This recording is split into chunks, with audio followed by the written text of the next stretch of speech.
Howdy, howdy, folks. Welcome to Babble with Bronies. I am your host. My name is Everlasting Joy, along with my coworkers, Mr. Ben and Twilight is Magic. We want to thank you for coming here. Quick word of notes. As I said, I don't have any content to show this week because we will be interviewing Dr. Edwards here shortly. And you'll prepare for a great interview. That's what I'm trying to say. The only note I will make before I start the interview is we here want to wish our very own Mr. Ben a big happy birthday.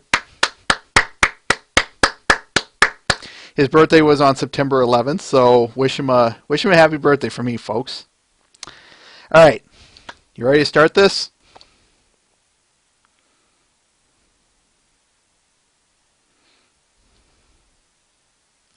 Hold on, I gotta respond to this.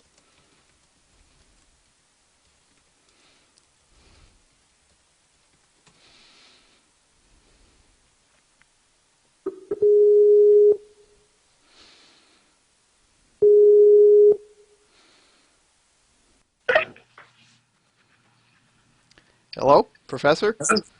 Hello, Elliot. Can you hear me and fine still? Yep, everything sounds good. The whole Excellent. file is good. So shall we get this started? All right. First of all, folks, I do want to note we want to welcome back Dr. Edwards here. Do you have anything to say, sir? Well, I was thinking about it a little earlier today. You know, this represents a little bit of an anniversary. This was the first, Babbling with Bronies was the first time that I sort of really went online and talked at length about our research. And of course, back then we were just beginning a lot of it. So, A lot of us were just beginning back then. three conventions later and everything. So it's kind of nice to have this sort of anniversary. Of course, that was way back in April, though. April. Mm-hmm. Mm-hmm. Oh, Yep. how times change. I know, and the fandom is still going strong. So I wanted to start off with the Fast Five like I always do. So for the record, we've already stated your name, but would you tell us the job you do within the Brony fandom, Mm-hmm. your favorite your favorite episode from the series, your favorite Mm-hmm. pony from the series, and if applicable, any character from any generation. Doesn't matter the generation or any restriction. All right. I Start got with the job my job within the community or my job in general? in the community. In the community? Well, and in fact, I'm wearing my doctor psychology lab coat to go along with my the persona. I became doctor psychology back. It's almost been 2 years ago exactly when my son told me he was a brony, and I and a colleague kind of decided we needed to look into this further, or as Twilight Sparkle would say, we must science this immediately. And so we started with an online survey, and of course, we've had 4 online surveys now, and we've also conducted last semester our first bona fide sort of experiment, and so I think we serve an important function in the community. In particular, early on, I think the Bronies benefited from the fact that at that very first BronyCon in New York, we were able to present some data that really normalized the fandom. Mm-hmm. And I think that helped lay to rest a lot of the myths, a bunch of gays, a bunch of perverts, 30-year-olds living in their parents' basement, those issues. And we were able to lay a lot of those to rest. So I think that's kind of, and we've gone to now 3 BronyCons and watched as it's gotten larger. And I tell people it's a real hoot when I go and people who I don't even know, call my name and come up and want to take a picture with me. And that doesn't typically happen in academic conferences, so that's fun. As far as my favorite pony, for a long time I kind of resisted that because I'm not actually a brony, although I call myself a brony booster. But I finally decided that my favorite pony would have to be Twilight Sparkle. And primarily because I told myself, well, she's the student pony. And she's the one who, is studious and goes to the books and that. Now, of course, I found it intriguing when she became an alicorn, and I had people sort of say, well, she's still your favorite pony now, And I said, well, I thought about it, and I decided that she simply became a graduate student, And so, she's still my favorite pony. She's just a graduate student now and that. That's a good way of looking at it. Yeah. And, at some point, I suspect, to use that analogy, she will get her PhD, which would be, Celestia would sort of be in that rank. But my favorite episode, well, the one that I've seen the most, because it was part of the study that we'll talk about a little later, was the Flim Flam episode. And it took weeks for me to get that song out of my head, the Flim Flam song. But I think probably is it the Thunder? Because are they the Thunderbolts or the Wonderbolt? The Wonderbolt Academy. Okay. I really liked that one because I think it really brought out, Rainbow Dash can certainly be very full of herself and that, but for her to be willing to walk away from the whole thing because she realized that it was sort of like not valuing the right thing. It'd be like working in a business that espouses one thing, and then you find out that behind the scenes, they're doing other things. And for her to sort of like decide to walk out, Plus, I have to admit, probably one of the images that will forever stick with me is the look on her face when the tornado sucks up the balloon and her friends are falling from the sky. And if you remember, that look on her face was just, so captured, that look of sort of shock and horror. And then, of course, she, went to the rest. But yeah. Yeah. So I guess that, although I guess I see, and I often tell people, I see the episodes as being, and I use the term parables. They each have a very clear message, and it's kind of nice they end at the end by sending the letter to Princess Celestia as a nice way to wrap up what was the moral message. So I see them all as having, merits in different ways. I guess it would be a little bit like, what message do I most want to kind of hear today? Or what message do I think would best be suited? I can almost imagine, I don't know if this is dating me, but way back when there was a show on TV that it was called Kung Fu. Yes. And it had this character, and Grasshopper was this young man, and he'd call him Grasshopper. He was a student. And, he would share different stories depending on whatever the dilemma was. And I could see sort of a Kung Fu pony, dispensing which episode you should watch, because the message would... and that's, of course, one of the things that we find is unique about My Little Pony. I mean, there are other venues and there are other shows that have moral messages, but these are so nicely packaged, so I think that's one of the real strengths of the show. And unless somebody watches it, they don't realize that. Of course. Now, what was the other questions? You had 5? The only one was if it applies, any pony from any generation, who's your favorite? If it doesn't apply, just pass it. Yeah, I guess in some ways, I don't know about the earlier generations because I love to tell stories, but this is what happened. When Will told me he was a brony, and I said, well, I'm going to have to go watch, So I went on the computer and I Googled, My Little Pony videos, and I pulled up one and I started watching it, and Will walked in and I went, Will, I don't get it. And he looked and he was, oh, my Dad, no, turn that off immediately. It was like Generation 1 or Generation 2, something like. He said, no, never watch that stuff. So I've taken his advice and I've not watched the earlier generation. So I'm pretty much, exclusively sort of aware of this generation 4. Okay. I will make a quick note here. Yep. I if all of a sudden the connection drops or something, that's going to happen. It's the Skype's just yelling at me. We've got connection problems. Oh Lord! So No. this Okay. is for It's everyone. not saying anything on this side. Okay. It's because I've got the stream running and the video chat. Okay. So Well, you'll just call me back, I take it? yep, I will call you back. We'll get it set up. But Okay. let us move on. So tell us Okay. where do now, as I said,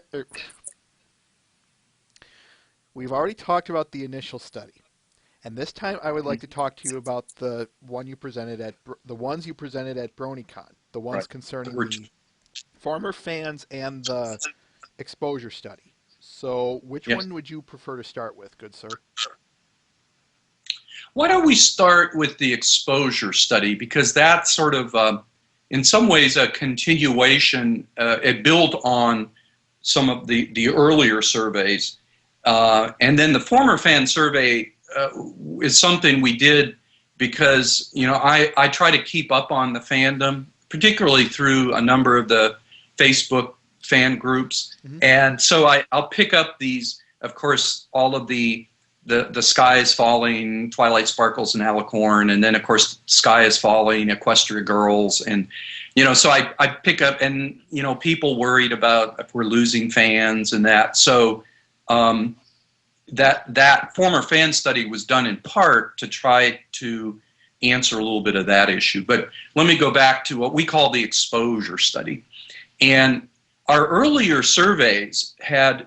We had focused on asking the question, why are people bronies? And in particular, as psychologists and in clinical psychology, we often we ask the question this way: what's the function of being a brony? It'd be the same thing if you were asking, well, why do people go to a particular church? Or why are they in a certain relationship? You would say, well, what's the function of that church or the function of that relationship? What do they get out of it? And so our early surveys looked at primarily bronies, but we also were able to recruit some non-bronies, although those were primary through the bronies. So I think we got a lot of friends and family who were non-bronies, who took part. But so those early surveys, we looked at, well, why are they bronies? And we can come back and talk a little bit about some of our findings as far as the functions that are being met by the fandom. But then we realized, well, one thing, people continued to ask us, well, why are they bronies? And one of the questions was, well, is there something unique about the show My Little Pony?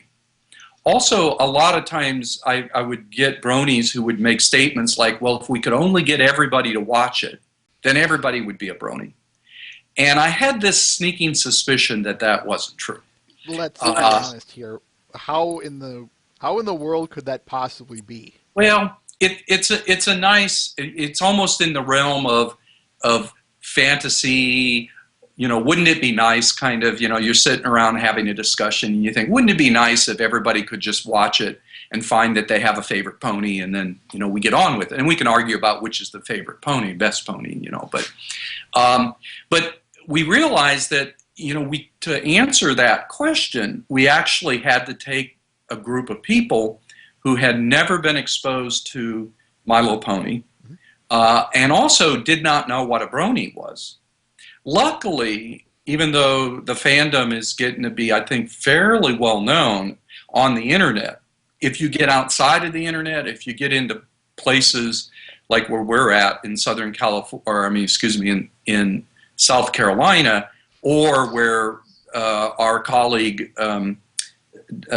Professor Chadbourne down in Southeast Louisiana, he's also there's 4 of us now who make up the Brony Study, and so he brought in students from Louisiana. It wasn't that hard to find people who knew nothing about My Little Pony or the bronies. Huh. And so what we did, and our idea was this, is let's bring in this group of individuals who are totally naive towards bronies and My Little Pony, and we told them about the brony fandom. We showed them the image of there's that image that shows all the main six. It's kind of I think it might even come up at the beginning of each of the episodes. But anyway, we showed them that so they would see the ponies, and then we told them what a brony was. You know, a fandom of individuals, mostly young high school, college-age males. You know, and then we asked them two things. We asked them their initial reaction to the idea of bronies. And we'd already created a scale from our earlier research that shows that there's two general reactions. One is very negative, and one is reasonably positive in that. And so then we also gave them what we call the Brony motivation scale. And this listed, I think there were 22 or 24, but these are things that people often, and we created these. I went to students and I asked them, well, what do you think would cause somebody to be a brony? And I got all of these different reactions. We factor analyzed it, and it comes down to two general groups. One is what we call the kind of the character items. In other words, those are the things like, well, they must be gay, they must be perverts. They also they didn't have a good social, they didn't have a father, they played with too many girl toys, you know, all of those. And then on the other side was a group of items that were more positive in that it was like, well, maybe they liked the cartoon, maybe they liked the humor, maybe, you know, maybe they're just happy people, you know, that kind. And so we had them all do that first after we told them about the bronies. And then once they had done that, we showed them, this is the exposure part, we showed them a My Little Pony episode. And I had told you earlier, you know, because people always say, well, which one did you choose? And of course, there's so many, but I chose the Flim Flam episode. Super I forget. Spider Squeezy 6000. Yeah, I just call it the Flim Flam episode. So do a lot of people. yeah, because I always forget it's almost like a tongue twister going through the other part. But, and I chose it, you had asked, and I chose it because it has a really catchy song. And I wanted a good song so that they could see how there's can be a real musical component. Mm-hmm. It also has a fair number of male ponies in it, whereas some of the episodes, although I think for a lot of people who are unacquainted with the episode, they have a hard time telling what the difference is, you know. But you know, it's pretty clear that there were male ponies in it too, the Flim Flam and of course Big Mac and that. And I thought, you know, the message was an interesting one in that. So we made them all sit through that. Halfway through, we stopped them and asked them to give us some ratings on the episode. You know, what they thought of the colors, the animation, the music, all of that. And then at the very end, we asked them to do that again. We asked them to once again tell us what they thought motivated the bronies, so we had them repeat that motivation scale. And then we also asked them what was the likelihood that they would watch an episode of My Little Pony. In other words, go on and watch it again. And that. Also one other thing I forgot to mention, before all of this, we had an online personality survey that they completed. So they had to have done the online part, and then they came in. And that way we could match their data from the exposure study to their personality information. And then we, you know, the wonders of science, you punch the button and the analysis start, and you hold your breath because you're not always sure exactly, you know, if you're going to find something.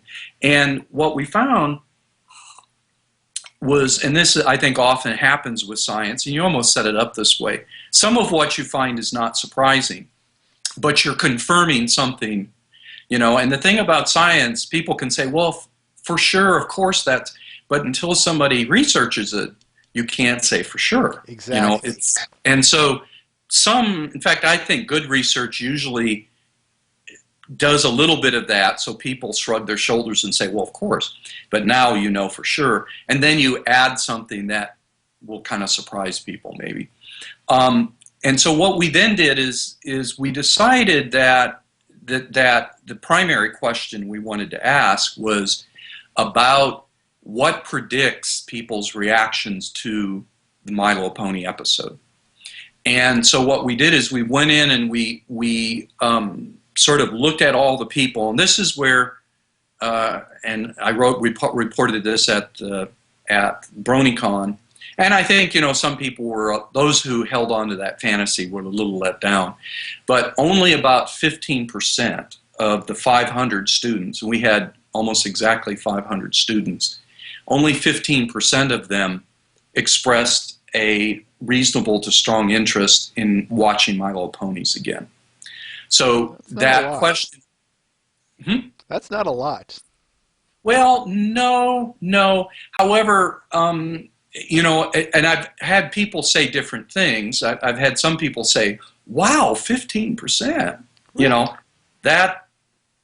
That's, if you think about how many people there possibly are, that's a lot of people. Mm-hmm. But at the same time, if you're a strong fan of something, it'd be like somebody who's a big Washington Redskins fan, and then they end up reading that the vast majority of people hate the Redskins.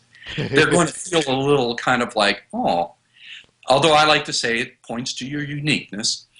But I also think it may be a little bit of the population that we used, because we used, again, these are individuals from the South, from fairly conservative areas. And also, in a minute, I'll talk a little bit about some of the results. And I think, I would think the percentage might be a bit higher in some other locales and with some other populations. But I still wouldn't expect it to be over maybe 25%. There's a lot of reasons why people like things or dislike things. Sure, of course. So to start with, what we did is we took that 15% out, and we also took out the people who were at the very bottom. The people who gave it a 1 on 5 scale. They were literally saying, this was painful to watch. I'll have to gouge my eyes out if I ever see this again. That kind of reaction. Can you say a little overboard? But so we took those two, and then we went in and we compared those groups on our variables. Mm-hmm. And what we found was a very sort of distinct pattern. Now, again, remember, we're not talking about bronies. We're talking about sort of non-bronies who find the show interesting. And in fact, I guess you could think of it, out of this 15%, the bronies would come. So I wouldn't be surprised if we didn't create a few bronies in doing the experiment. But we're talking about predicting people's reactions. And what we found is that there was a set of personality characteristics that weren't surprising, but I think are very confirming of something. Because I've been around the bronies enough now, going to the conventions, and I've sat down one-on-one with quite a few of them and, talked about different things. I'm not surprised to see this pattern. What we found was that there were certain personality traits that were associated with liking the show. Mm-hmm. One of the real prominent ones was a high level of what's called trait curiosity. These are individuals who are curious about things. So if they see something and it's different and it's unique and they're like, I've never seen that before, they're more likely to explore it versus someone very low is, in fact, some of them might go so far as to say, I don't need to see anything new. I've seen everything I need to see. I know what I like. That would be someone real. So they're high on trait curiosity. They're high on, I'm having to kind of go down the list in my mind. They're also high on openness to new experiences, which is not surprising. These are people who like to try new things, and which probably for some of them, when they heard about the bronies, some of the bronies, they're like, I'm going to have to check this out. So whatever the new thing is, they're going to new game, new sport. They're going to check it out. Also, some of the personality characteristics, they were lower in what's called conscientiousness, and this is a trait that often shows up. It has to do a little bit with people's the degree to which people feel they need to do things the prescribed way, and they need to follow the rules. Mm-hmm. And so somebody a little lower in conscientiousness, it doesn't mean that they're out there, breaking the rules and saying the hell with society. But these are people who are they're a little more likely to say, well, listen, yeah, I know there are rules and I know there's convention, but hey, I kind of like pink. And so again, that doesn't surprise me, because I think with the bronies, to be a brony, you've got to be willing, unless you're a extremely hidden or secret brony, and that's something we can talk about later. If you're a more social brony or a more independent hipster, you got to be okay with being out there. You've got to be okay with people seeing that you're wearing a Peaky Pie shirt, or something. So the conscientiousness is not, that wasn't surprising. They were a little higher on neurotic, which means a little more kind of anxiety, a little more worried. That, is interesting, because we haven't seen the bronies haven't in our analyses, they haven't come out as being more neurotic. So among these individuals, that seems to be something that would draw them.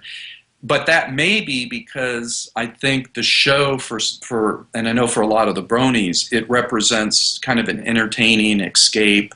As one brony told me, there's nothing like 20 minutes of the ponies to just pick up your mood and make you smile, smile, smile. So for some individuals whose life is stressed and difficult, it's a welcomed escape, So that's not surprising.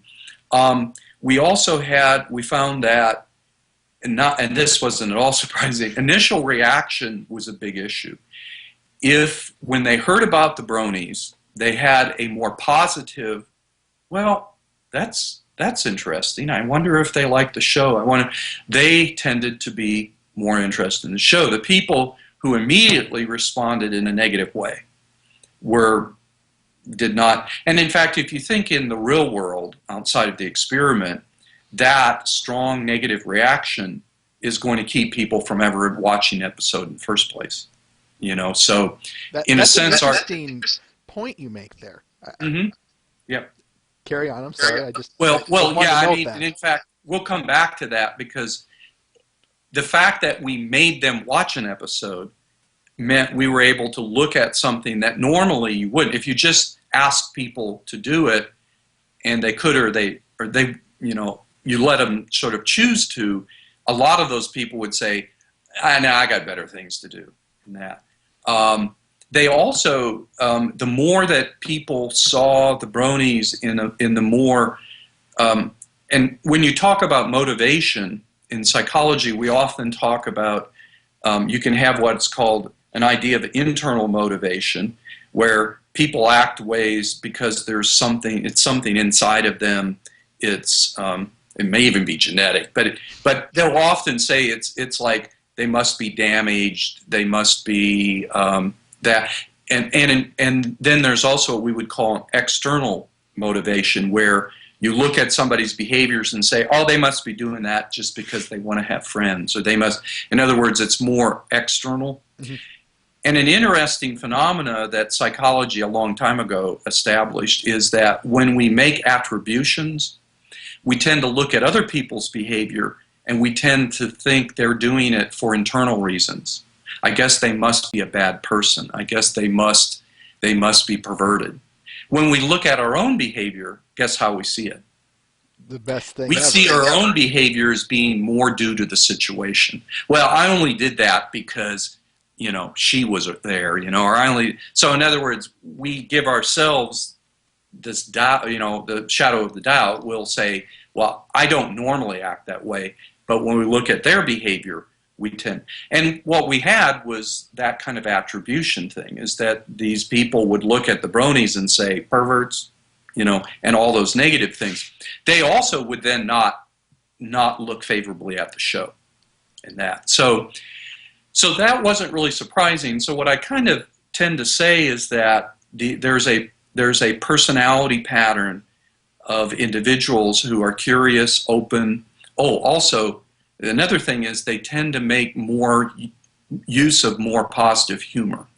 Individuals who like to laugh, these are people who say, I like to see my friends laugh. I like to crack a joke. They also tend not to use humor in negative ways. So they're not bullying with humor. So again, you have this pattern of open, curious, willing to kind of say, if it's not, that's not a big rule, so I'm okay with that.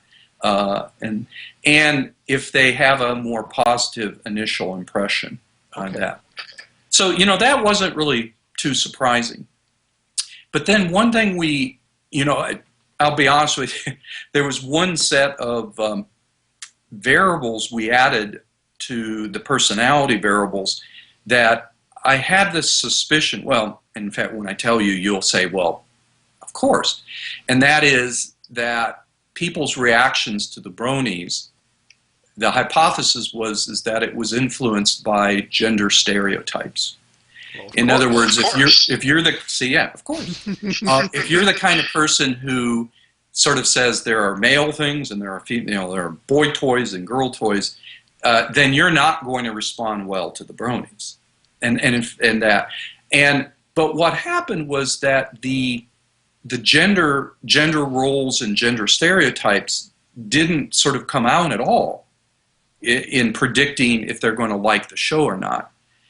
However, when we went in and said, but the initial reactions are so strong. In other words, most of them are never going to see an episode because they have such strong, when we predict the negative reactions and we predict the negative motivation, then what comes up? Gender stereotypes. Mm-hmm. So what we basically found, and again, it's not surprising, but, because we kind of expected it, but people's reactions to the bronies are strongly influenced by their views about gender roles and gender stereotypes. Which is not surprising. Which is not surprising, and although it's sort of one of those things, it's not surprising, but it's also a little frustrating, because the question is, what do you do about that? If somebody's going to say, those are girl toys and walk away, what can you do? However, this is what was kind of intriguing, is when we went and looked at remember we asked them at the very end to rate again what they thought motivated the bronies. There was a very significant shift in that, irregardless of whether they had positive or negative feelings at first, after watching an episode, everybody shifted into the more external motivation. In other words, even the people who said these are girl toys, this is not right, they shifted and they tended to see it as, well, maybe they just really like the show. Maybe they like... So in a sense, making them watch the show counteracted, in a degree, the negative stereotypes. So what I would say is, if you can't get people to watch, there is a benefit. They're not going to rush out to watch again, but they're likely to view the bronies in a less negative way, and they're likely to sort of I guess I would hope, be a little less reactive and a little less of a hater. Which is certainly, it benefits us, I'll say that much. Oh, yeah. Well, in the bigger picture, psychology is and society has been focusing a lot on issues of bullying and the impact of negative stereotypes, whether that be racism, sexism, I guess trollism, if you want to kind of I don't know what we would call this, fandomism, where people have we may create a new word there, where people have a strong sort of negative bias towards a fandom. That psychology, we have this general question of, we recognize it, but then what can you do to counteract it? And one of the things that we know is that just telling people to not be racist, not be sexist, not hate the bronies, simply telling them doesn't really have as big of an impact. What's better is if you can give them an experience. Sure. And in this case, making them watch the episode, like it or not, they had an experience. And even though at the end they didn't necessarily want to watch a show again, it's interesting that it shifted their view. They were less likely to say, bunch of perverts, and more likely to say, well, it's not for me, but I guess they like the show. I guess they like the colorful ponies and the animation and that. So I think, on one side, we answered the question, and as I like to say, exposing people to My Little Pony will not a brony make. However, I like to say, if you let me screen a group of people, if you let me pull out like 20-25% of them, I could probably promote some bronies from that. Because if you pulled out people who had those personality characteristics, and also, too, if you kind of knew, because, there's three things we found that, by and large, the bronies get out of being a brony. Mm-hmm. One of those is the social function. A lot of bronies, either make friends, new friends from the bronies, or, like happened with my son Will, he turned all of his friends into bronies. So it becomes a strong social. It's yet another thing that you can share with your friends, or you make new friends. So the social function, but the guidance function is also there, which is the thing that in our sort of conceptualization is most unique about the bronies. I mean, you can go to a Clemson football game, or you can go to an anime convention, and you'll have social interactions and you'll make friends, but and I'm say Clemson because they're just down the road and my son's actually a student there now. But I don't know of many people who go to the Clemson games because they're struggling with some important life questions and they're thinking maybe the game will give them some answers. I don't think many of them do that. As I told you before, I sure hope not.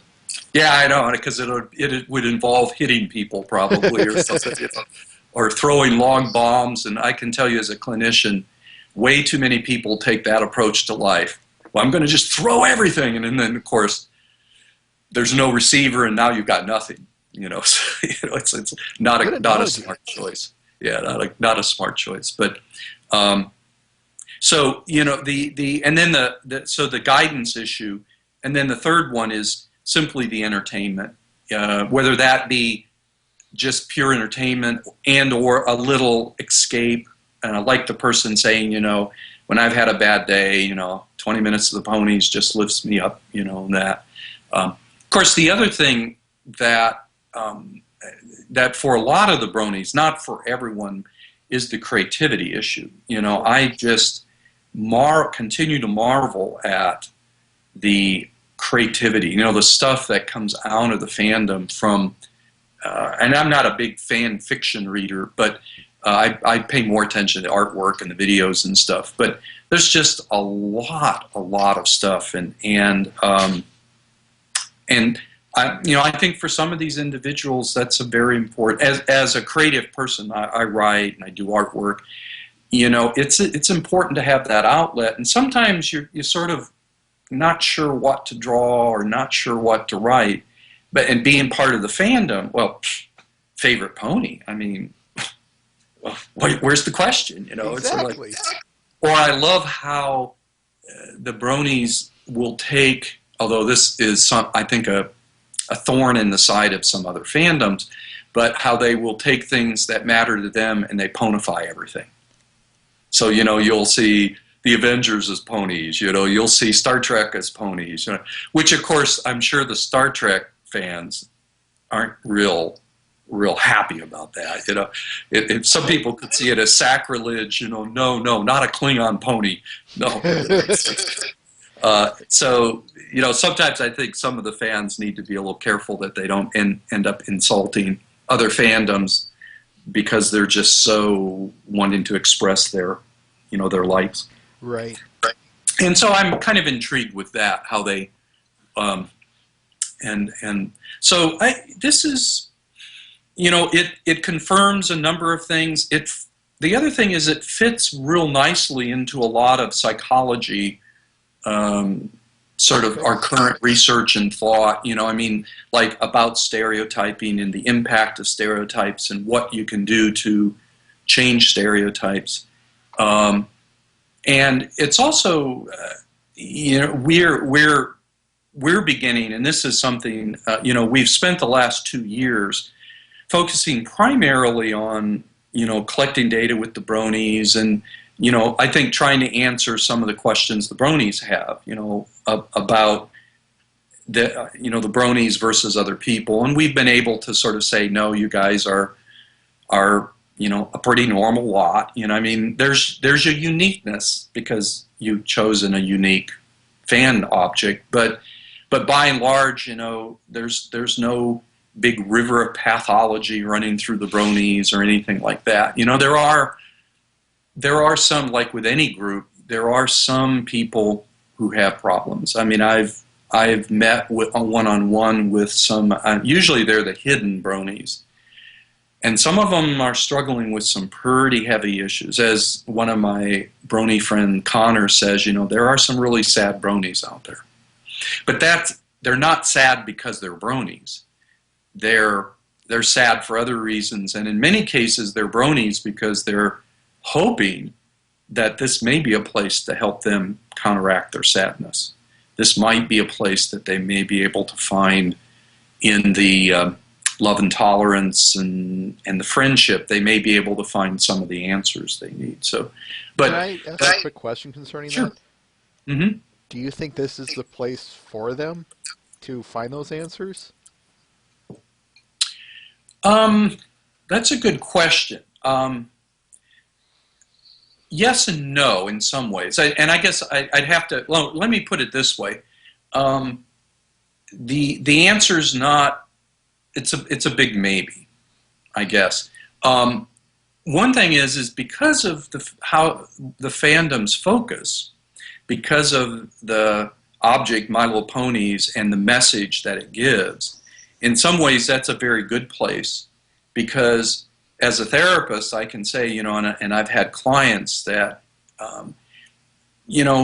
have a difficult time making friends or meeting new people, have some anxieties about being accepted, and a lot of people lived with bullying. You were too short, you were too skinny, you were too fat, you were too much of a geek, whatever, and so finding a place where people won't immediately try to cast you out or immediately try to sort of attack or bully you, that's a breath of fresh air for a lot of people. And so I think it's natural that the fandom would draw people. Also the message, love and tolerance, friendship, it's like if I saw a group of people and it's like, oh, it's a Grand Theft Auto group.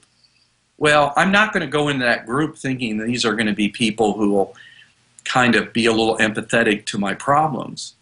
They'll probably say something like, hey, have your character walk in front of my car.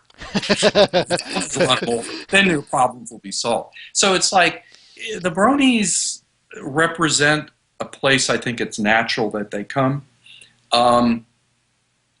Is it, and I guess when I talk with these individuals, what I tell them though is, and I am a clinician, so I'm trained as a therapist and that, and some people's problems are to a point that simply finding a accepting group is not going to be enough.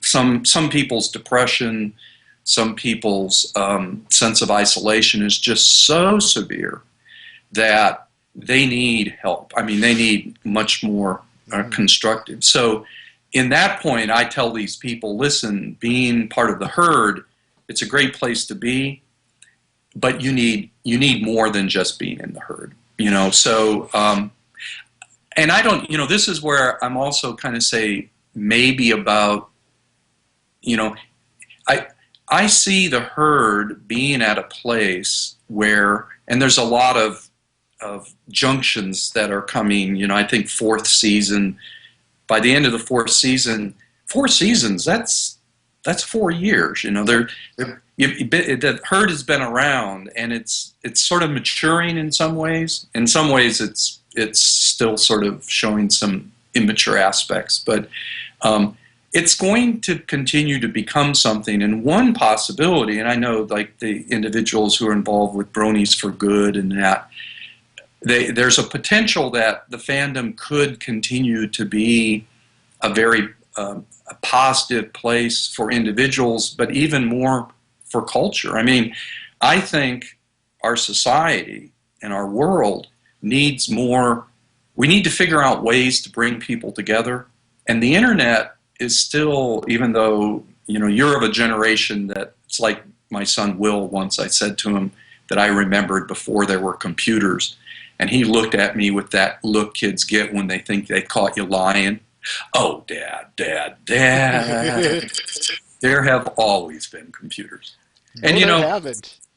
well, no, there haven't. But if you're a young person, you know, and in fact, there will be people saying they've always had cell phones, you know, which they haven't. So, you know, but this represents a potential. There's a connectedness here that the world's never seen before.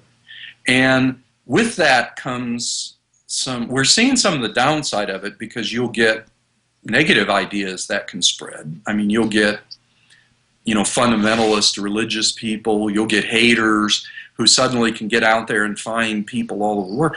But at the same time, I think there's a potential that you could have movements that are more positive, that try to bring people together, you know, try to kind of raise up groups. And, you know, the Bronies, I don't know that they would be the all and everything, but I think that they represent a model that, you know, in 20 years, there may be others who trace their beginnings from the Bronies, other groups and that. So, you know, the fandom is not the place for people to look for serious therapy. Sure. But it is a place for people if they need a safe retreat, you know, if they need to do some exploring, if they need to be able to just get their pony on and let loose, even if it's in the secretness of their, you know, if they're a secret brony and they do it with the doors closed, and they, you know, maybe they have a pony plushie, but it's hidden somewhere, you know, that kind of thing. You know, it's just a wonderful, positive place. And I think one of the things I mentioned, that the fandom it's reaching a point where it's if for it to continue to kind of grow and become, it's going to have to develop a bit more structure. Sure. And of course, one of the things about the internet is that it's the freedom, the flexibility. You can come, you can go, you can post whatever you want if you go to 4chan. But the problem for the fandom is it can't be that way. If it's that way, then, you know, the haters, you lose that positive aspect, because, you know, you can't protect people. There's no safety if you can go in and post some, you know, comment and then have 4 or 5 people just rip into you, just to rip into you, and that. So there's going to have to be and I think it'll have to be self-patrolling. Sure. I think I don't know if I mentioned to you, I had and I have to go back. Something like this. Yeah. There was a Facebook page, and somebody posted, and I'm not going to say what they posted, because, you know, try to keep this G-rated, but I just was, you know, I was just disgusted with it, because this is on Facebook. There's lots of people who are part of this group, and I'm like, where are the admins? You know, this person should have been kicked off, their postings erased immediately. And yet it's just sitting there, and a couple other people threw on somewhat equally. And, you know, that's the kind of thing that, you know, you can't totally control for, but I think you have to make an effort, Sure, you know. absolutely. Because you can go to other places if you want to be trolled. And I mean, you know, for some sites, that's, I think, what they're about. So, but so that's the exposure study. We're probably we maybe this fall, but probably not, because we're so busy trying to sort of we're writing some manuscripts, because we're now at a point where we're taking our research out to the professional community. So this next year we're going to try. I mean, we presented at 3 BronyCons now. But we're going to start to present at some psychology conventions, and we have a manuscript that's under review and 2 more that are getting ready. So we're now trying to put the word out to psychology and sociology and the other sciences about what we're finding with the bronies. Interestingly, though, I have to share with you, and not surprising, is we meet a lot of resistance. Sure. We get, even within the professional community, a lot of "you got to be kidding me" kind of responses. But I think that that's because I think we're on the cusp of what I think in 20 years, if we were to have this discussion, it'd be totally different. The social sciences have, by and large, totally ignored fandoms. You know, because the you know, Trekkies, not the theirs. Well, it's more that they just write them off as, oh, childish, cultural burps, you know, I mean, just cultural flash in the pan, you know, oh yeah, there's a show, some people like it and that. Even though Star Trek has been around now for, what, 30, almost 40 years? I mean... almost even longer, I think, if you include the yeah, original. Yeah, I'm trying to remember when the original started up. And, you know, you have grandparents who are going to the Trekkie conventions and stuff, you know, that, but it's mainly that I think, I don't know how many of viewers are aware of it, but fan is short for fanatic. Yep. And so I think that idea that a fan is simply some kind of fanatic, and they're either crazed people who stampede at sporting events, beat people up, use acid, you know, I mean, just all of these weird, strange things, shoot presidents, you know, they're simply, or they're these pathetic people who, as I like to say, need to get a life, you know. And that's not the case at all. It's sort of like, as we have been looking at it, we're like, and our article is saying this, that's under review, that the social sciences have to wake up and realize that these fandoms are critical components in people's identity formation. You know, there are a lot of people who you know, who are 50, 60-year-old. If you ask them what were important, I mean, I'll be honest, I'm 60. And when I look back to what helped me get through my teenage years, which were difficult, I got one answer: comic books.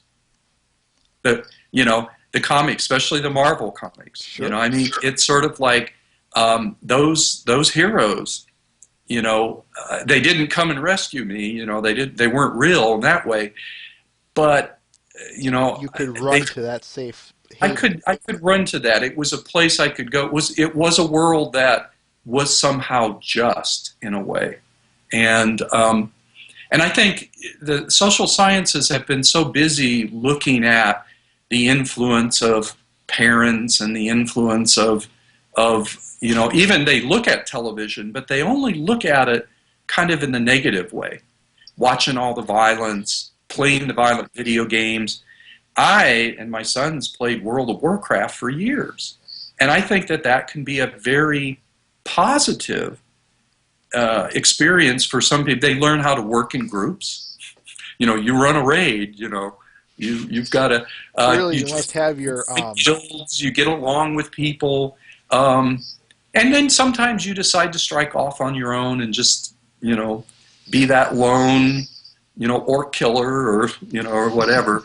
And needless to say, I was usually alliance. So I did have a thing for the Tauren. Something about I get I like the Tauren a lot. But the point being is that this recognition that fandoms, whether it be the bronies or the Trekkies or that they can serve very important functions. And now with the internet the way it is, it strikes me, I'll see they'll start advertising a movie that's coming out in 6 months, and they already have fan sites for it. So it's like, people, this isn't just a reaction to the movie. The movie's feeling some need. People are being drawn to it even beforehand. So, I mean, I don't want to be grandiose and say our work with the bronies is going to be, open up the social sciences to fandoms, but I like to think that I think we're going to have more people take a look at it. And of course, one thing that bronies have done that helps extremely is that in doing research, the hardest thing to do, I mean, it's easy to come up with research ideas. I mean, usually we sit around, have a beer or two, and we come up with so many wonderful ideas. But the problem is getting subjects. Yep. And the bronies have been, I mean, we now have somewhere around 40,000 individuals that have taken part in our surveys. And when I tell colleagues that, it's like they almost start salivating. I mean, they're happy if they have 400 subjects. Yep, I was going to say. So that's the other, in fact, I think if anything, that may be one of the things that opens up the fandoms to more studies is when they realize the fans' dedication also can mean, if you gain their trust, can mean that they will be willing partners. And if they're willing partners, you got subjects. The subjects come easy. The subjects come easily. And so now, of course, I think, and we, the bronies were a bit cautious at first, which I don't blame them, because as one person told me, whenever science shows up, they always seem to mess things up, because a lot of times scientists are asking questions that may not have as much relevancy, or somebody coming in saying, well, I'm going to find the pathology here. Well, which usually means... Yeah, and the bronies right away realize what's going on, and they're like, well, I'm not helping you make us look weird. And of course, you take I was at the BronyCon, 8,000 people. I saw a couple individuals there where I bet you if I sat down and talked with them, I'd end up kind of saying, this person's more than just unique. This person has some issues and that. But you give me any group of 8,000 average age 20-year-olds, and I mean, you're going to find a number of issues. So, sure. So I'm excited. I think what we're doing, I think we've already helped the bronies in helping to normalize. You're special in your interest, and you display this set of characteristics, personality traits that make the fandom potentially this very positive place to be. But then at the same time, you're not that different from your peers. Sure. You play video games, so do they. You're no more video games than they do, no more time on the internet than they spend on the internet. So, it's you're not that different, but you're also unique in some nice ways. So. I like that. Mm-hmm. Mm-hmm. Well, I'm kind of caught at a bit of a roadblock here. That's what I'm looking for.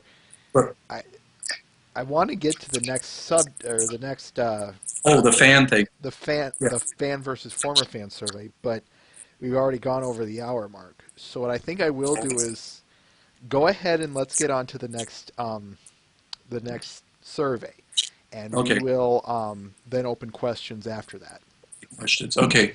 Oh yeah, it's already 5, I guess. Obviously, and as any of my students will tell you, I don't have a problem filling time with talk. So we'll say on my tombstone, he was not a man of few words. But, okay, the fan. Well, and I'll try to kind of make this a little briefer, but because of these questions about and we keep getting them. Are we losing fans? And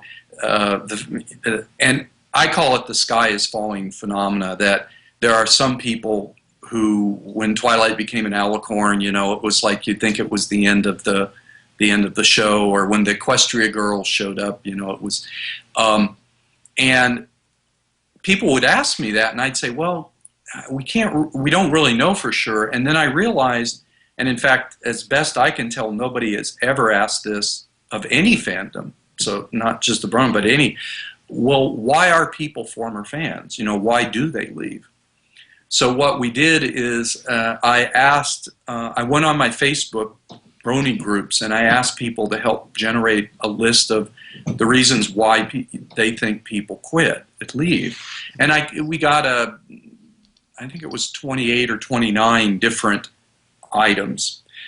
And so that became the fan the fan survey. That and what we did is then we went in and we asked the Bronies to send that link to anybody they knew who was no longer a fan. We also asked the Bronies to fill it out. So what we had is about 5,000 Bronies, and they were reporting what concerned them. In other words, to what degree were they bothered by changes in the show plot? Twilight as an alicorn, the 13 episode season. That, and we ended up getting a group of about 220 former fans, which doesn't sound like a lot, but that's 220 more than anybody else has ever gotten. And when you think about it, these are people who have quit. Why are they really even all that motivated? But they did it. And then the first thing we did is we factor analyzed the 29 items, and factor analysis is a way of taking a lot of data and crunching it down into a smaller number that helped you understand it. And basically what we found is there were five things that seemed to bother the current fans and the former fans and I have to see if I can come up with them from the top. One was basically bothered by other fans' behavior, obnoxious people, that kind of thing. Personal functions, in a sense, people simply saying, I lost interest, or there was nothing in it for me anymore, that kind of thing. Changes in the fandom, people kind of saying it's gotten too large, and that. No, I should have brought that, because I'm forgetting what the other two. Well, they'll come back to me. But so we had these 5 groups, and then what we did is, and if you go on to the BronyStudy.com under the data, you'll see it. But then we compared the current Bronies and the former Bronies, and what you found was that the 2 things, changes in the show, that was one of them. The 2 things that most bothered the current Bronies were reaction to other fans, obnoxious people, or people who just get a little too overboard, and changes in the program. I mean, the alicorn thing and 13 seasons and that did bother a number of people, although not enough for them to quit. But the former fans, those 2 things were very high. In other words, they really are reacting to how other fans behave, and they're also really reacting to changes to the show and that. So it's kind of what we basically found was that the things that kind of bother all of the fans a bit, for the former fans, it was like the straw that broke the camel's back. Sure. That was it. Twilight Sparkle, alicorn, I'm out of here. And that. However, I think what was most interesting is you never ask just that. You always throw in some follow-up. And I asked two additional questions of the former fans. One was, what is the likelihood you would ever come back to the fandom? And it ranged from a 1, which means I'm gone for good, I'll never, to a 5 being I'm likely to come back. And interestingly, 40% of the former fans said they were somewhat or highly likely to return. And I asked them the question, how likely are you to watch season 4? And 60% of the former fans are going to watch season 4. So what that's telling me, out of this group of former fans, I think some of them will be back. I wouldn't be surprised if 25, 30% of them, if season 4 goes well, if season 4 is just, picks up and just, has the components everybody likes and they're exciting, and I think a lot of those former fans will come back in that. So now there may have been former fans who simply didn't do the survey, and they may somehow represent an even more sort of extreme reaction. Sure. But I thought this, and what I kind of mentioned at the convention, what does this mean for the fandom? Well, one thing is they're likely to come back, which will be nice. But also, if you think about it, the two things, well, the fandom doesn't have any control over Hasbro and what it does with the storylines, but the reaction and how people, the reaction of other fans, the obnoxious fans, the knockdown, drag out, people swearing at each other about who's the favorite, who's the best pony, cut that stuff. Also, too, to me, the sky is falling. I would hope that the fandom takes the Equestria girls to heart. I mean, I heard nothing but people saying horrible, terrible things, and then I went to the show, and of course I saw some bronies there, and they all were like, wow. And I hardly heard anybody say anything negative about Equestria girls, even more recently now that they have the video of Real Teenage Equestria Stomp. You still don't hear that much negative. I hear bronies saying, that's happening at the next BronyCon. We're going to be doing the stomp thing. So I'm a terrible dancer, so I can't promise that I'll be in the line. But I'm hoping that the reaction to changes that Hasbro makes will be toned back, because to me, Twilight as an alicorn it changes things. But I'm thinking, wow, the possibilities that it opens up, the storylines that are probably going to be there now. So I kind of hope that maybe the fandom will chill a little bit, and if they stop reacting so negatively, some of those people who quit are less likely to quit. So. I think that would help a lot. Yeah. So any Facebook Brony page admins out there, I hope they're listening to this. Oh, what was the question I was going to ask you? Oh, who, of the Brony groups, I just want you to more or less tell us all this. Who were the ones most likely to leave the fandom? And I guess for the sake of clarity, I'll say it. Who would never come back? Who left and is not coming back? Well, when you say the groups, I'm glad you kind of said that, because one of the things that we looked at is we asked the bronies in the former fan survey. We asked them to identify, because in our other research we talk about 5 types of bronies, and so we asked them to self-identify as to how they feel they fit in those 5 groups. And not surprisingly, in fact, this is something I had predicted, because some time ago when we first started the research, what we kind of found was that many of the real early bronies, the people who join in the first year, first summer, the first year, that many of them tend to be more of what we started calling the independent bronies.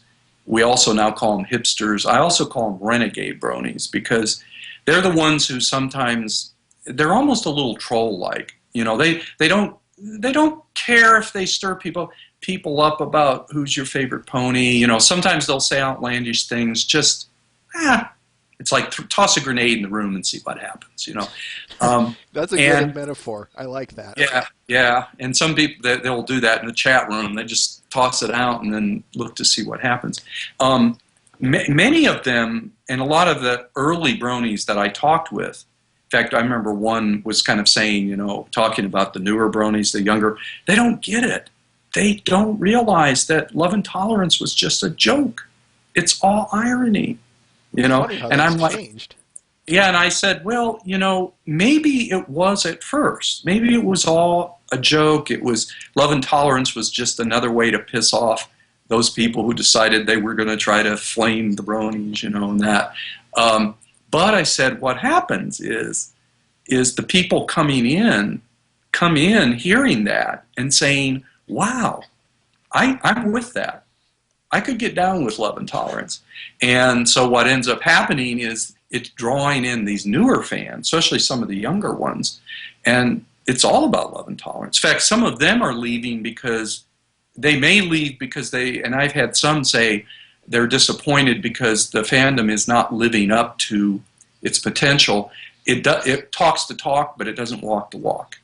It'll say love and tolerance, and then, like I've had people say, and then they'll let somebody say outlandish things while they're in the group, or and again, admin's listening. That's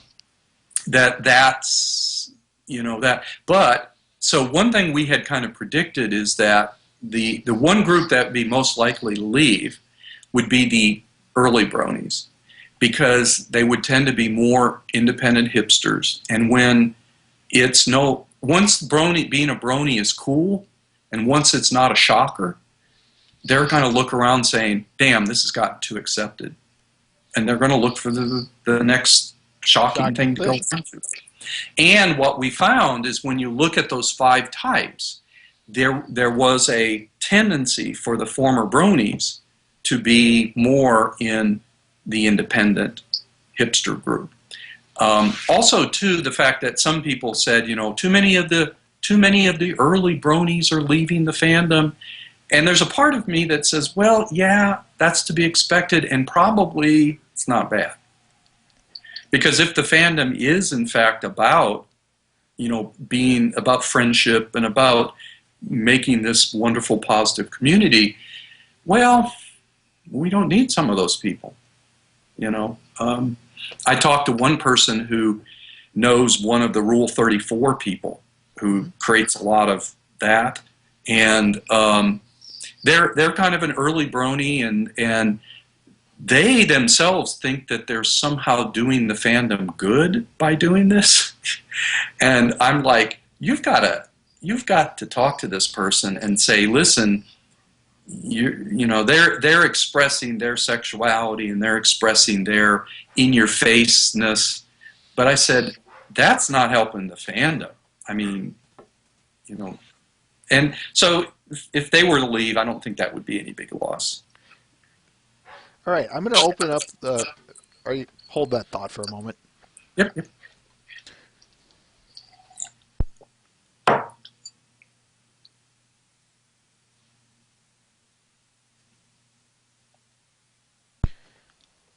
Had to fix something. I'm sorry. Now, what I'm going to do is, are you done, good sir? Oh yeah. Okay. Then I am going to open it up to the crowd here. All right.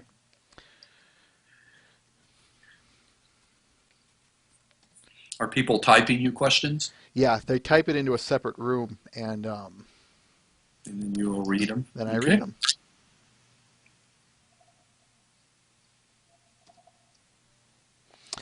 But what was the one question? Oh, I got one for you. So you might have already answered this, but is that where the fandom is going then, in this more positive happier general direction. I'll generalize it a little bit more. Where do you think the fandom is going from here? I had mentioned, I think it's at it's kind of approaching a crossroads. I think it could continue in that positive direction. It could become even more, not just a positive force in these individuals' lives, but it could expand out into into the community. I mean, I see like what Bronies for Good are doing, and that's something that could be built on. I suggested to a group of local Bronies once. I said, well, if you people want to do something, is get some matching, Bronies for Habitat or T-shirts, and go out the next time they have a big volunteer day, and they clean the river, or they paint houses, or I say, you could start being seen in that role. That helps to kind of educate the community, but it also helps to form this sense of community. So you're not just a group of people who watch a cartoon and talk about it on the web. On the web. But, yeah. Now, not everybody would do that, because again, it all has to do with people's functions. But I think for some people, they would like to see the fandom and this ideal expanded on. So I could see that continuing, or the fandom could just sort of continue to lurch along with different little groups and not morph into anything. Could just sort of continue. I hope one thing, and I just wanted to mention this because I think one thing the fandom did that was been a bit of a mistake, and I hope they kind of pull back and they self-correct, is everybody wanted to be, every meetup wants to be BronyCon. Mm-hmm. You can't do that. I think, and I've talked with some of the people who have been involved with some of these, and I've also been involved with some that have worked real well and some that haven't. And I think normally it's because doing a con is more than just having a meetup. It's more than let's get a bunch of friends together and let's get ourselves a place, and let's and it's not something you can do 2 or 3 months in advance. It's got to be done a year in advance. So I hope the fandom is maybe, and this last BronyCon was, I think, a wonderful model of how it should be done. But that they'll scale back on trying to have so many cons and have more kind of local meetups and things like that for a while. Because one of the mistakes they could make is that they could fumble and bumble around and upset people and jeopardize any at some point future potential. Exactly, and at some point maybe start drawing in, like, it'd be nice if Build-A-Bear came to the convention, because boy, they could have sold bukus of and especially if they were like to sort of premiere Fluttershy at the convention or something. Oh, the numbers they would sell, and even Hasbro could be there, with a booth. And mm-hmm. So at some point, maybe start pulling in some, some retailers and things like that. But so I don't know for sure. I think I have a lot of hope. And I think the other thing, let me just mention this and I'll let you go back, is we have started our longitudinal study. Mm-hmm. And that's the study that is going to allow, and anybody who know about it can go to the BronyStudy.com. But that's going to let us we're going to follow Bronies for 3 to 4 years, and it's going to let us see if the fandom is growing, if it's shrinking. It's going to let us see if people become Bronies and then pretty much stay Bronies. I think we're also going to see that a lot of fans become what I would call dormant during the off season. I mean, I'll be honest with you, I have not watched a single episode of My Little Pony since, season 3 ended, but I'll watch season 4. Hmm. So I think there are a lot of fans that during the off season they're still fans, but they go low key. They're in that, and that's something that I think the fandom needs to sort of be aware of, and not all of a sudden say we're not seeing as much traffic on our Facebook page. Is everybody leaving? No, they've just gone dormant They've for just the gone dormant. yeah yeah. Okay, first question here comes. First question comes from Golaka. I hope I'm pronouncing that name correctly. Hmm. Have you done any research into the fan fiction side of the fandom? If so, what did that tell you about us? We have not. We haven't gone in, and I mentioned the creative aspect. We haven't gone in and tried to look yet in any way at like the different kinds of things that people are creating. The different artwork, the different fan fiction. I'm not sure. When they say what it says about us. Although, let me mention one thing, and I think that this is.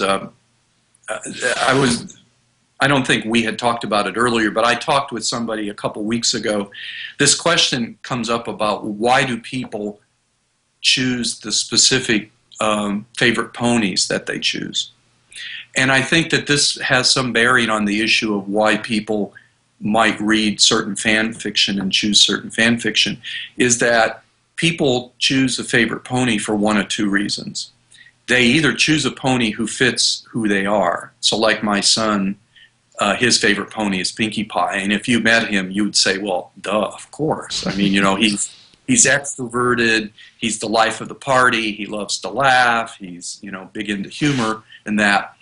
But then you'll also meet people whose favorite pony is Rainbow Dash, and this is the most quiet, unassuming, non-assertive, not sure that they feel real good about themselves person you might meet. So obviously they chose Rainbow Dash because that's what they would like to be like. So I think sometimes we choose, I would think, fiction. We may choose fiction that fits with kind of like how we see ourselves, or we may choose fiction that fits for something we miss. I mentioned myself in comic books. Mm-hmm. I mean, I certainly wasn't identifying with any of those heroes, except for Peter Parker, Sure, Spider-Man, Spider-Man. but he was such a tortured youth, so I identified with his tortured, having a crush on the girl and not getting anywhere, and that. But I certainly didn't identify because of the power and the assertiveness and those things. So. And also, I simply think probably people read fiction, they read fantasy, they read in some cases because some people are really good at visualizing on their own. Like they read and they see.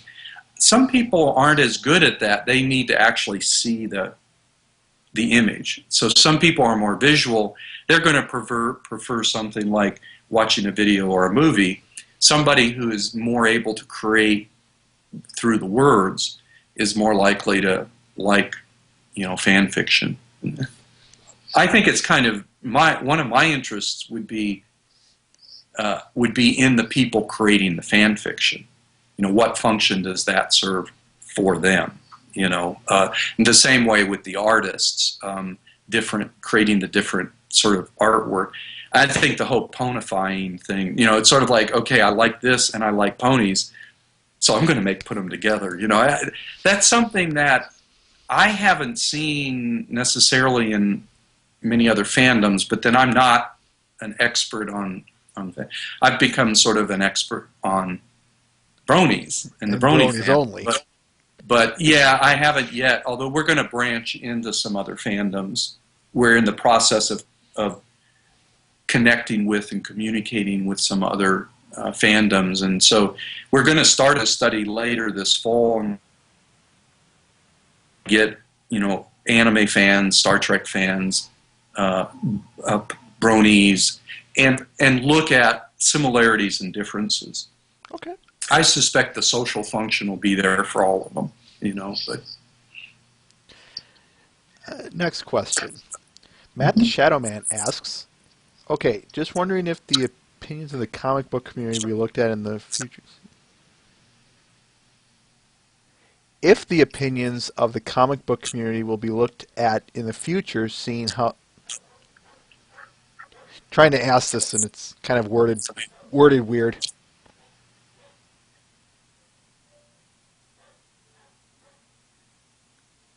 I can't even ask it. It's more of a statement more than anything. Matt, if you want to reword it, go ahead.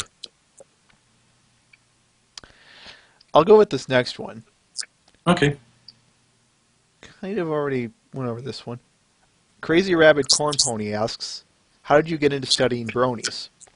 Oh, okay. Well, that I kind of had mentioned my my son Will. It was a little over 2 years ago, in fact, and he said he was into something new, and of course, if you know Will, I mean, Eagle Scout, honor student, just a great kid. Whatever Will's into, he's always into positive things. Will doesn't get into negative things, and so he said he was a brony, and I went, what? And then he told me, and I said, you got to be kidding me. Mm-hmm. But being the curious scientist I am, I said, I must stick. And so I went online and looked and said, whoa. And that then led to our saying, we must science this. And so, and I said this before, but I'll repeat it, that if in the end, at some point, when I'm no longer doing this, the one thing I know I'm always going to feel particularly good about and fortunate was that we got in there as early as we did, because I think fandoms, the biggest problem for fandoms is they are discovered first by the media. Yep. Which tends to, especially like with the bronies and Fox, just that the whole fanatic, they'll look for. I was at the BronyCon in New York City, and there were 800 bronies there. I counted 4 people who were cosplay. 4. Mm-hmm. And when Fox did a 15-minute piece on it, they interviewed 3 people, and they interviewed all 3 of the cosplay people. So, it's like they're trying to make it look deviant and weird. Because that's the sensationalist media for you.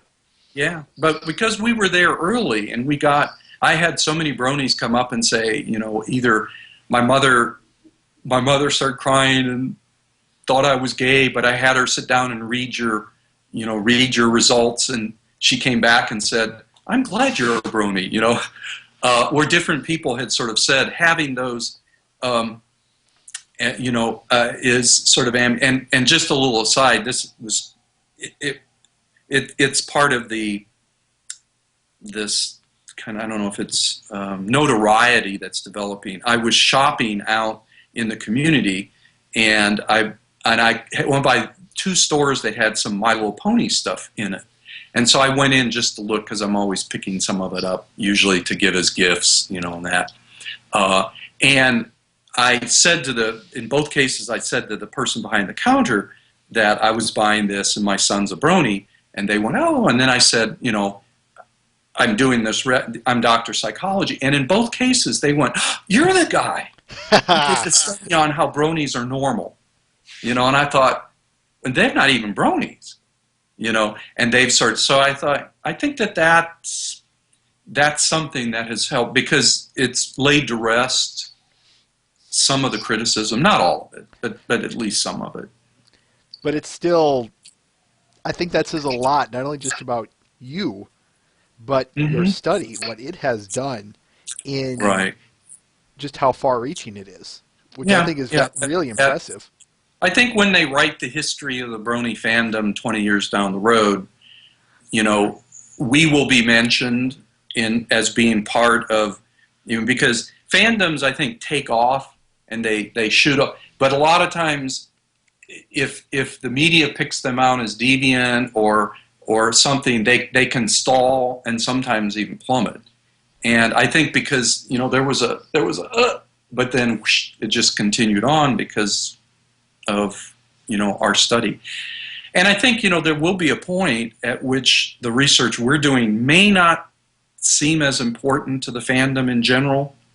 And I think that that's okay because we will be stepping, as we already are, and looking. Ultimately, I would hope our studies will help to normalize a lot of fandoms.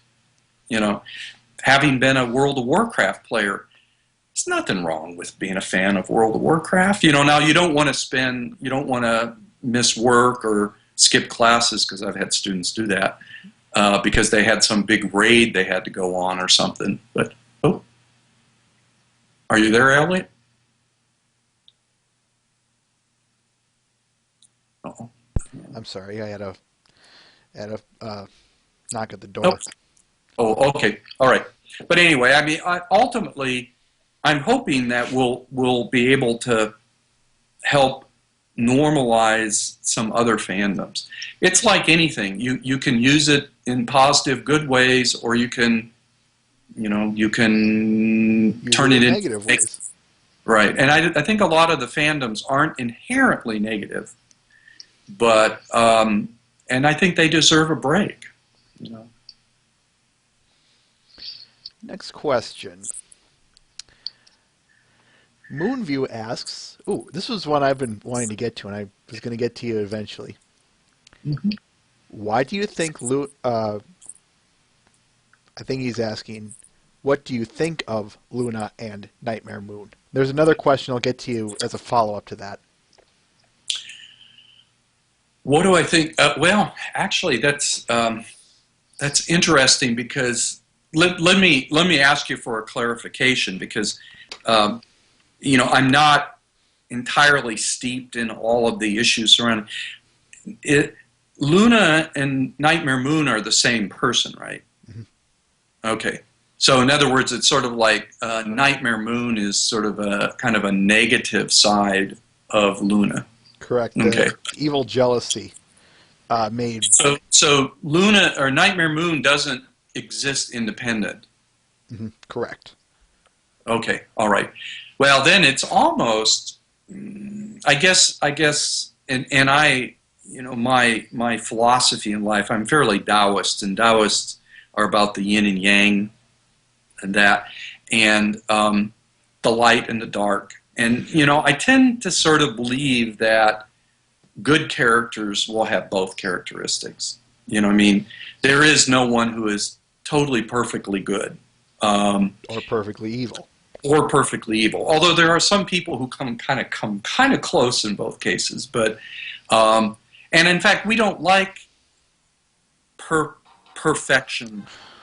We want some weaknesses. We want Yep. some, because none of us are perfect. I mean, we all have a Nightmare Moon that could come out in the right situation. And when I think about all the characters, you've got Pinkamilla for Pinkie Pie, you've got the freaked out, stressed out, panicked Twilight Sparkle. So I like that. I think that kind of shows sort of the yin yang, the strengths, the weaknesses in that. So, and I guess maybe with Luna, maybe more so than with Celestia, it probably plays in a little bit to the archetype of darkness, dark, somehow harboring more evil in that, and the bat ponies, with their bat wings rather than the normal Pegasus wings, that all fits. I'm not a Freudian or a Jungian, and Jung is big into archetypes. Sure. But I do think there's something to be said for that. Star Wars, part of what made it so powerful was it just tapped into the archetypes so nicely. Good and evil, hero, and that. And I think the ponies do that somewhere. So I guess I would see that as being an archetype, that Luna Nightmare Moon is an archetype for that night has a good quality. People rest, slumber, rejuvenate, but a lot of our fears also come out of the dark. And that. And then also, too, I would just say this. Being imprisoned for 1,000 years by your big sister, I think would bring out some nastiness in almost anybody, So, but my follow-up question comes from Pokey, who asks, What makes Luna so popular? If you don't know it, then that's okay. But Yeah, I'm not sure. We're actually going to, we've got some data about favorite ponies, and we're going to kind of go in and look at some issues of favorite ponies and maybe some personality things. But yeah, I don't know. I would think some of it might simply be that while the night is sort of scary, it's also it's allure. We're drawn to the darkness because there's also a mystery to it, and I also wonder if with Luna, I've certainly seen a lot of artwork where they really play up the cuteness of the baby Luna, the young Luna. Is when you think about, yes, Nightmare Moon was rightfully put away, but in doing that, so was Luna. mm-hmm. So I think I would see Luna as probably one of the characters who I would think would garner a great deal of sympathy, because in a way, it's sort of like it wasn't her fault, but when you're one and the same person, you're going to have to deal with that. So that would be just my guess. Maybe one of those from the future. We'll just have to wait and see when the data comes through. Yeah. Also, too, I think a lot of times these questions about, like, even things like why people choose their favorite pony and there's so many different little nuances that will, I think, influence that. That it may be hard. We kind of talk when we're trying to predict and these things.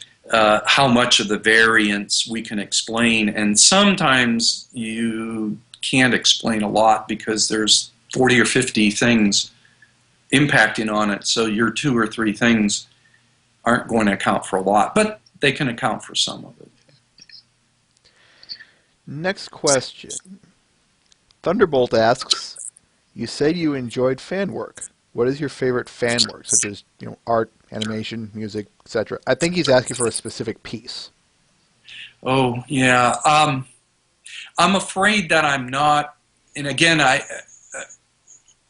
my interest is a little more general. And this is one of the reasons why. Hold on. Keep answering your questions. I'll be right back. It's a little more, okay, yeah, it's a little more general, and it's a little bit why I'm on a lot of the Brony Facebook pages, is because I see so much of the artwork that they're posting. And so most of what I'm familiar with, comes through that. But I don't have particular artists, although there's some I'm beginning to kind of recognize their artwork, but I don't necessarily know who they are specifically. And this is where the fact that I'm not actually a fan, I'm close. We sort of joke in the Brony Study. One of the 4 members, Dr. Chadbourne, is actually a Brony, so he's right out there in the middle of the herd. Dr. Griffin and myself, we're so close we feel the rumble and the breeze as the ponies go by, but we're not actually Bronies, so I'm not as immersed in those details. Okay. And then Dr. Redden, she doesn't even watch cartoons, so she's kind of back, kind of watching us, and so it makes for an interesting connection. But I enjoy I guess I would say I enjoy sort of the positive. I enjoy a lot of the cartoons, the humorous puns, on the ponies, things like the throw your wife jokes and that. That's pretty good. So I like humor. I'm into positive. I'm in for humor that makes people laugh, that lifts your spirits. I'm not kind of into the negative stuff at all. So, how about this next one, Mr. Ben? I'm just going to get his 2 right out of the way here. Mm-hmm. What's your favorite flavor of ice cream? Double chocolate chunk from Brewster's. That's kind of I like a little chocolate, and if I don't eat ice cream too often, but if I do, this is got huge chunks of chocolate mixed into the chocolate ice cream. So Rocky Road is pretty good too, I guess. And his next one is, he still has a few more after this, but I'll ask this one anyway. If you could manipulate any two of the four classical elements, that is, fire, water, wind, and earth, what would they be? If I manipulated them, probably one would have to be water. I'm a Pisces, and as a Taoist, I'm drawn to water. It's very, I find water to be just very, it speaks to me in a way. And probably because is stone one of them? Earth. Fire, water? That would be earth. Or that'd be the earth. Probably that would be the other one, because I'm, in particular, stone. I do a lot of, I'm building a Oriental rock garden, and I do a lot of work. I like the apparent permanency of stone, except that, given time, water will even wash that away. So. Let's see. Next one. I feel in some ways like those questions are sort of like a projected personality test. I'm not sure what it's saying. I don't mind answering it. I don't mind these. I don't mind asking some of these sillier questions just because it lightens the mood. Though I do enjoy questions like these when they actually are more serious, like this one from Iwa.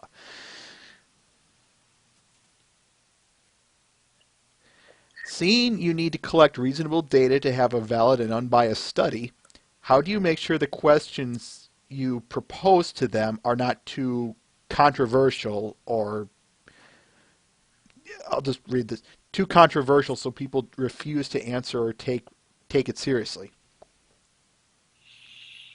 Well, yeah, that's I guess what you have to do, and I could almost slip into a lecture on test construction here because I've taught that. But when you're going to create a scale, you have to put a lot of effort into two things. One thing is making sure that the range of items cover the whole spectrum. Like, for example, when we were looking at the former fan concerns, I wanted to make sure that we didn't go in with just 4 questions, because we knew that the range of concerns, that's why generally what you do is first have someone help you generate just just don't criticize, just put it down, just create a long list.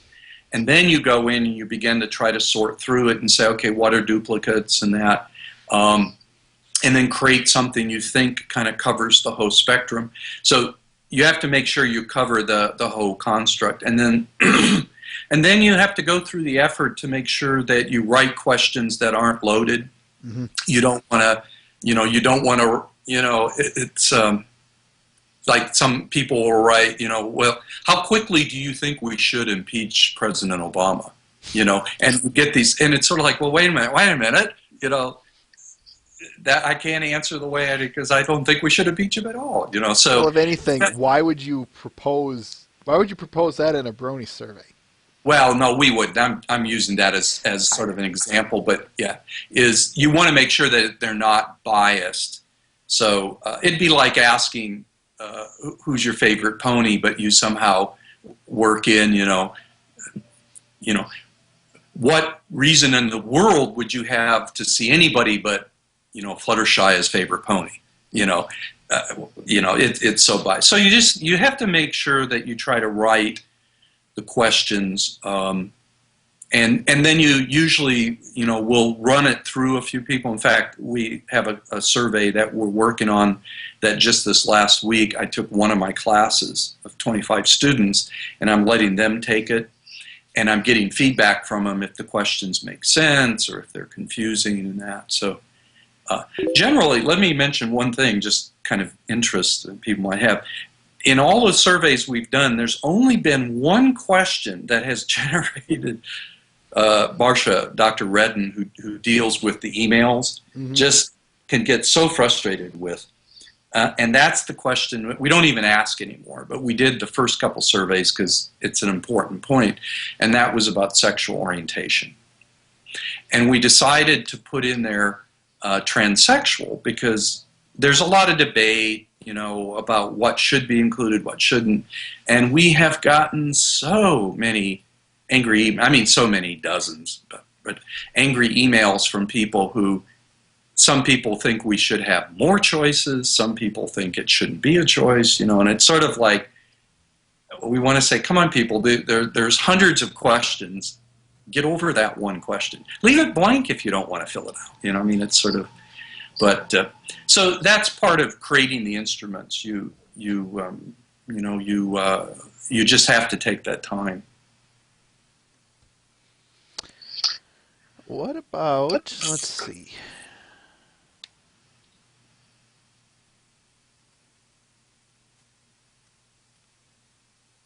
Kind of a weird question. I don't even know how to ask it. I think I understand how he or she is asking it, so I'm probably going to have to skew it.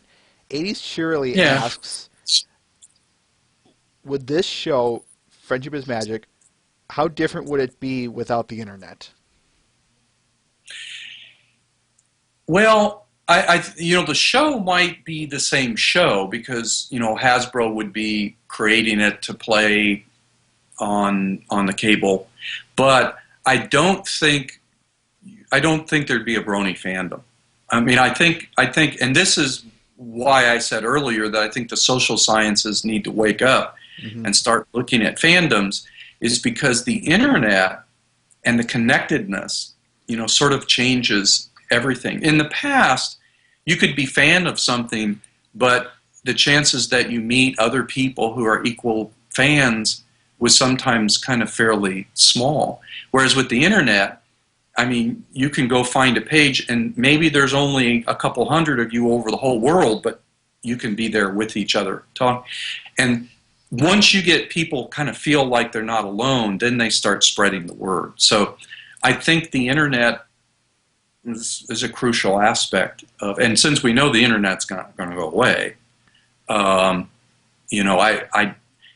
don't see the fandom going away. Now, somewhere down the road, and I know some people will cringe that I even mentioned this, somewhere down the road when My Little Pony Friendship is Magic is not being produced anymore, then that's going to be a point at which, just like Star Trek, the fandom continues, but it's a little different. But I don't see why Hasbro, in fact, from what I understand, My Little Pony is one of the few bright spots that Hasbro has. And so I don't see that they would be doing anything to mess with it. It's like I tell people, why would you, it's a don't bite the hand that feeds you kind of thing. Yeah.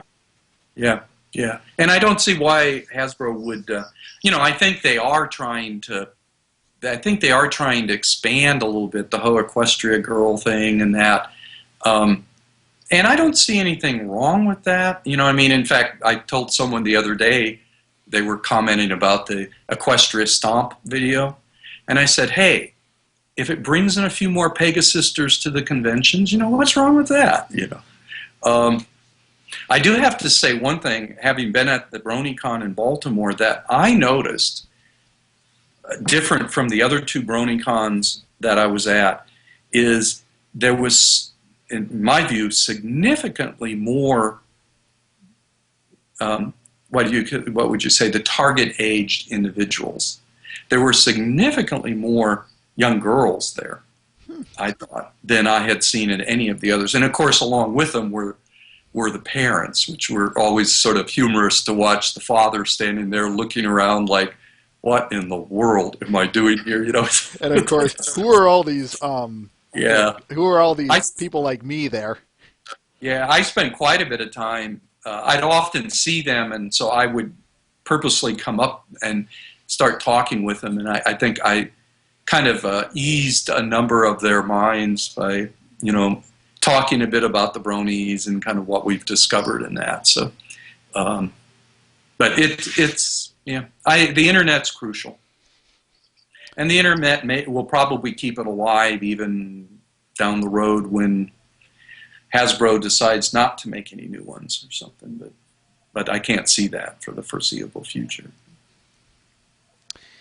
Uh, asks, we asked that one.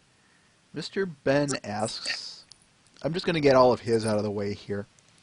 Mm-hmm. What is the meaning of life? The meaning of life is to find meaning. In fact, I would suggest if people, there's a book written by Viktor Frankl, and he survived the Holocaust, and he wrote a book back in the late 50s called The Man's Search for Meaning. It's a very little book, but it talks about his experience in the Holocaust. He created what's called logotherapy or meaning therapy. Mm-hmm. And basically the gist of it is life has no inherent meaning. We give it meaning.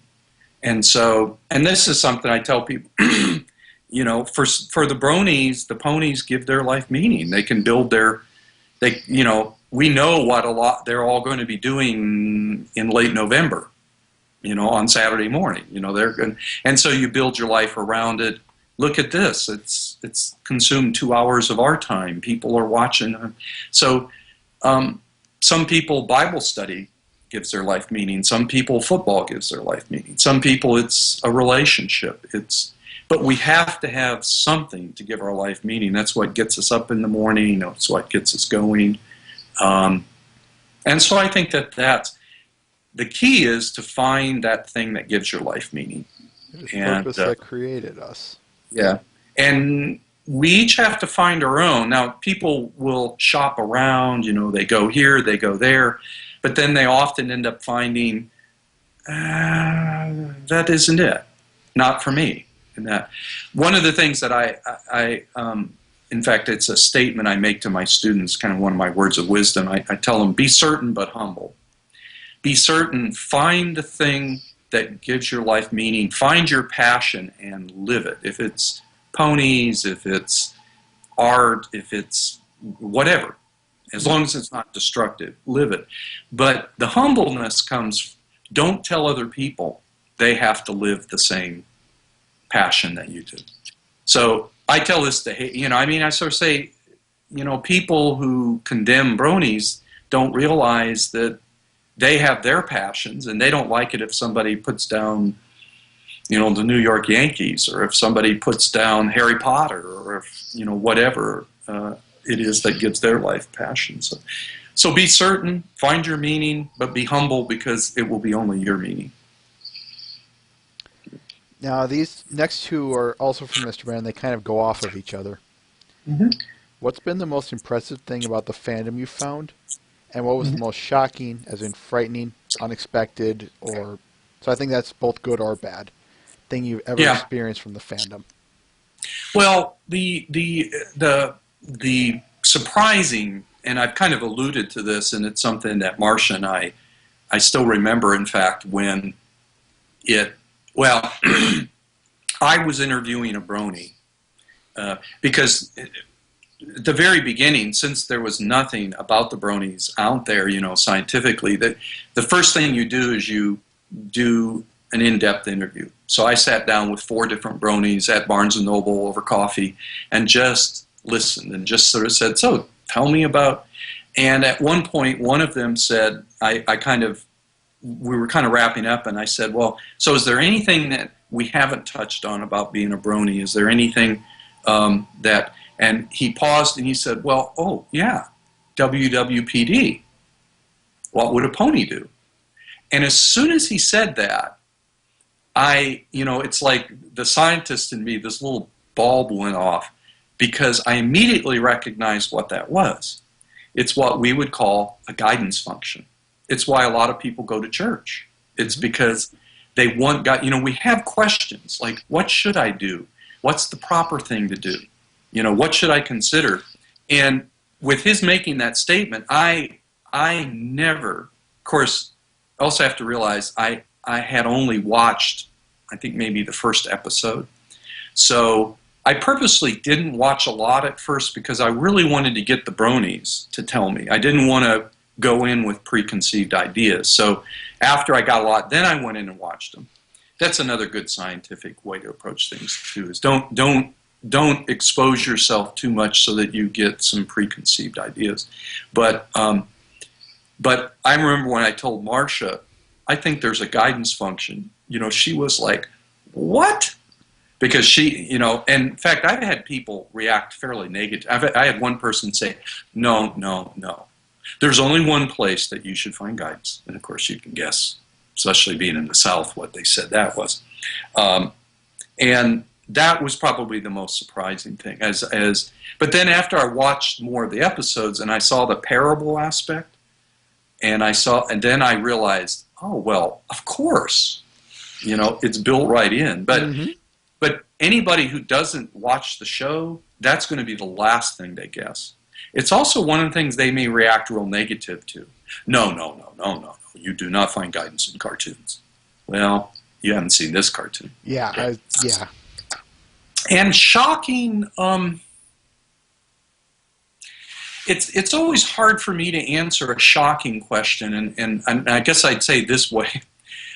As a clinician and as somebody who's worked in psychiatric settings and as someone who's worked with suicidal patients and rape victims and post-traumatic stress veterans, and I've seen and heard the stories, and so I'm not easily shocked.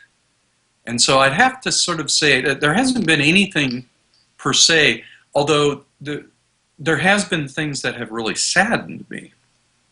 And I've been saddened when I've talked to some of the bronies, especially there were two of them that were hidden bronies that came forward and talked with me.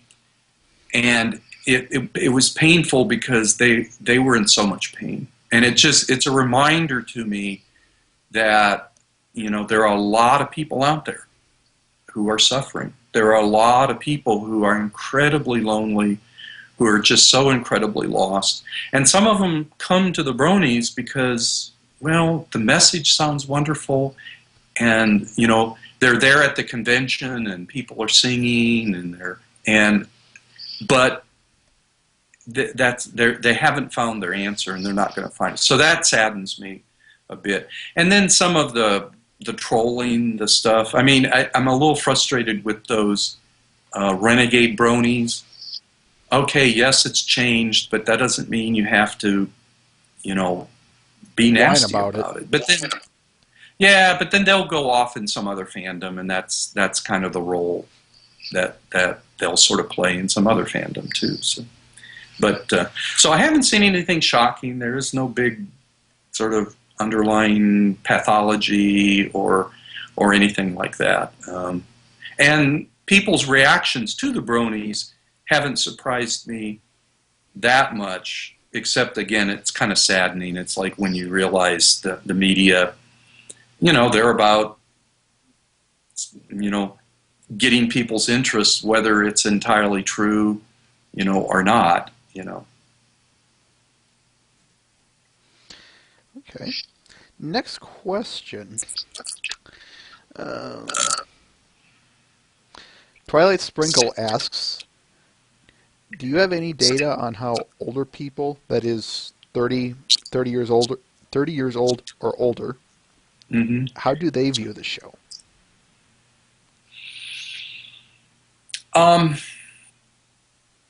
We haven't collected that data yet because the study I mentioned, the exposure study, was the first time that we actually went in and recruited a group of people who had no sort of knowledge of My Little Pony, and the average age of that group, I think, was 19 and a half years, because they're all college students, so they fall in that range.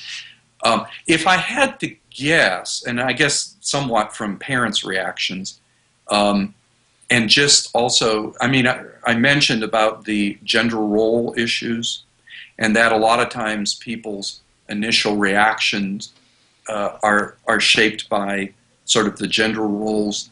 And since older people tend to often have more rigid gender roles, I think that's probably part of why, parents of 20-year-olds who have their sons and daughters telling them that they're bronies are going to probably be shocked.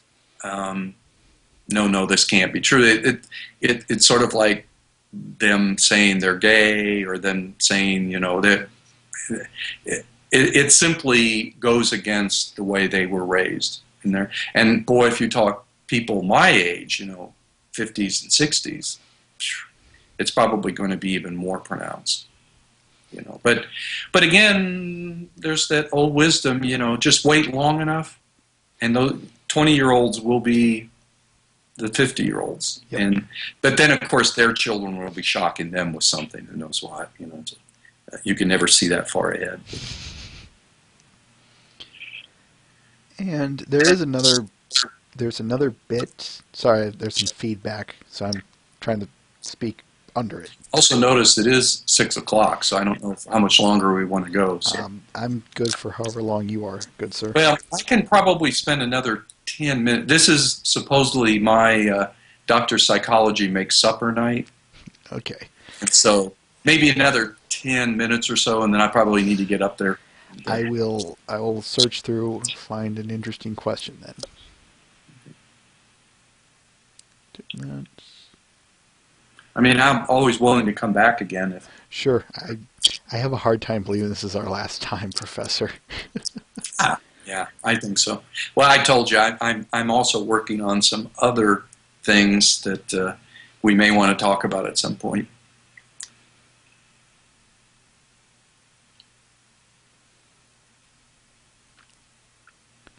Also, tell people if they have questions, they can also email. If they go to bronystudy.com, they can email us at Brony Study. It's bronystudy@gmail.com. And if they want to email questions, we can try to kind of get them answers to that too.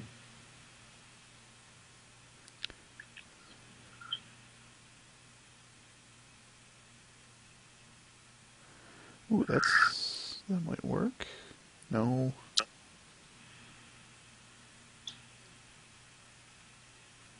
That might work too.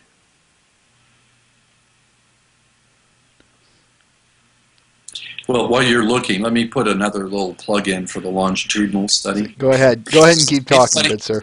Anybody out there who hadn't heard about it, we put it up on Equestria daily.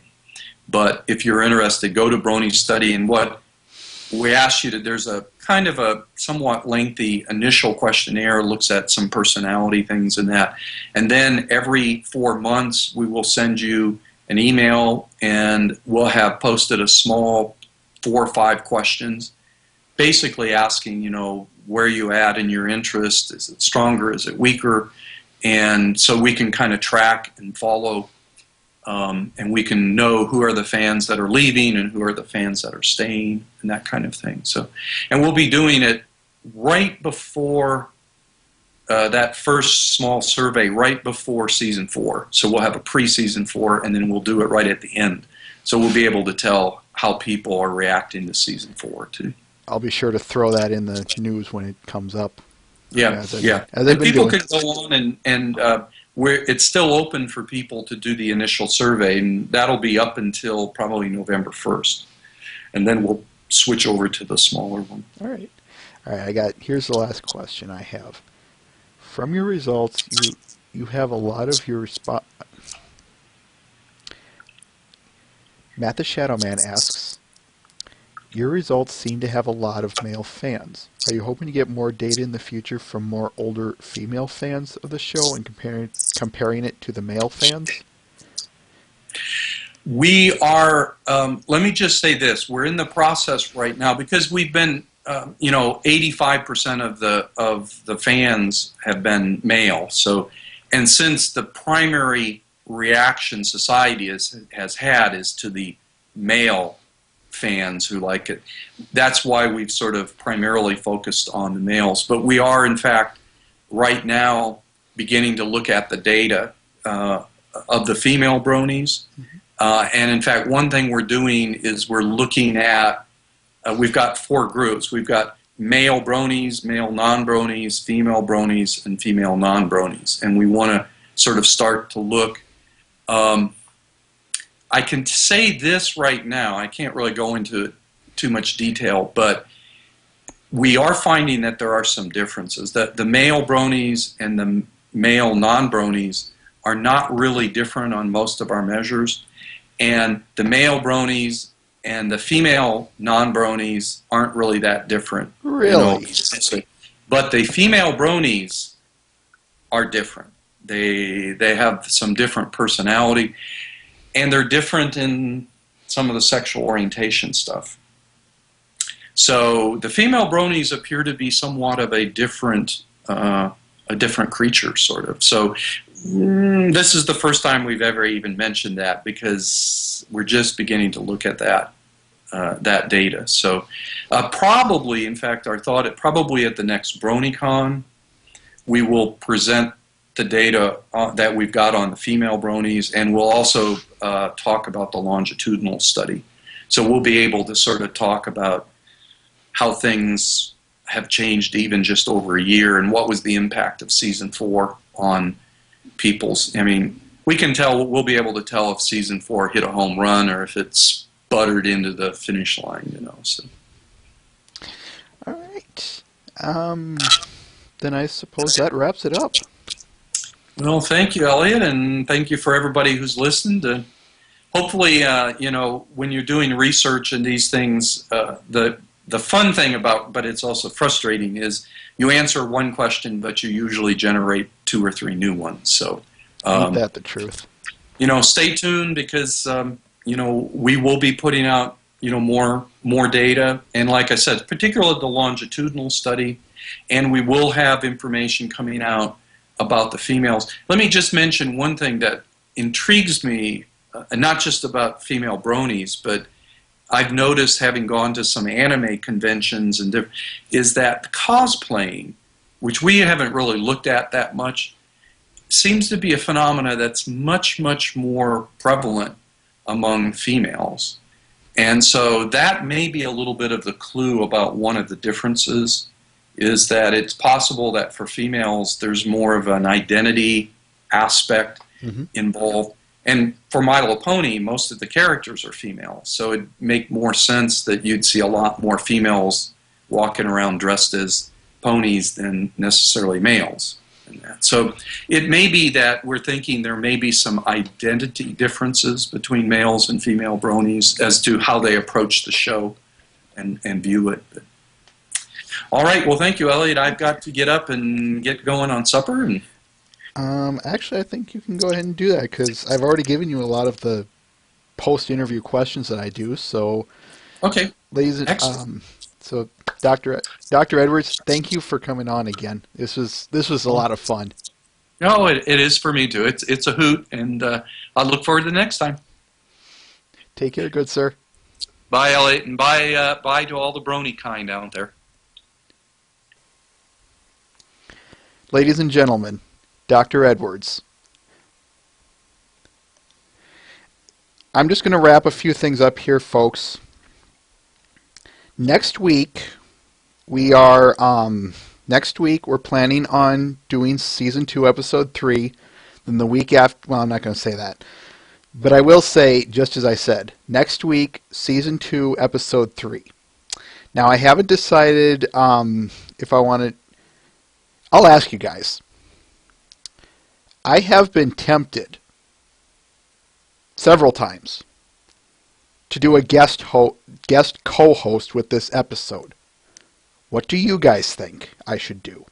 Solo or guest co-host?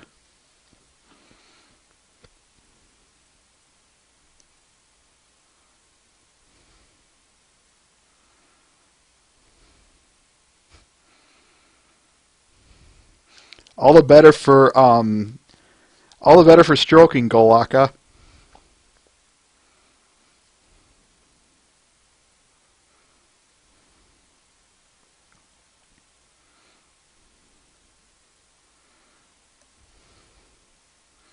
I haven't decided yet, Annie Derp. That's the thing.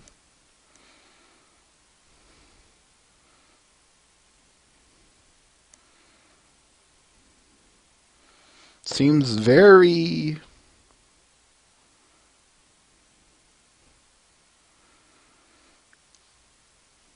I've only got one person saying go solo.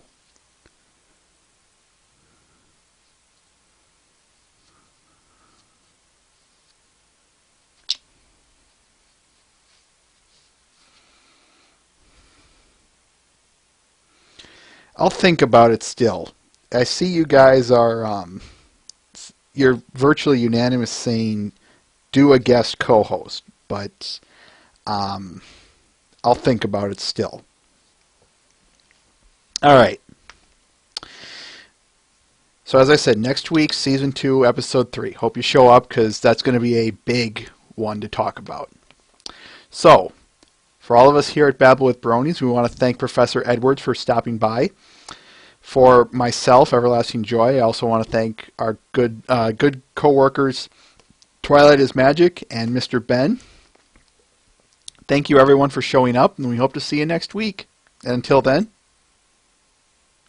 take care.